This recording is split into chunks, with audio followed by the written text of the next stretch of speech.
呢排咧診所收到好多電話咧，都係啲客打電話過嚟咧，想查詢或者上嚟睇下咧，佢哋成日有啲耳鳴啊，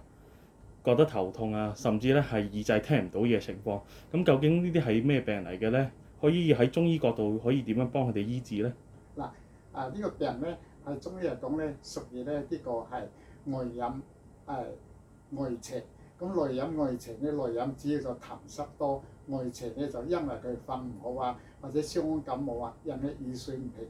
衡，咁就會頭暈啊、耳鳴啊、耳響啊、瞓得唔好啊，嚴重嘅時候會作嘔啊。咁呢個病咧係喺傷寒論入邊咧，落啲辨證咧就屬於有太陰經同埋有太陽經。太陰經咧就需要用靈桂縮筋通，太陰經咧就需要用呢個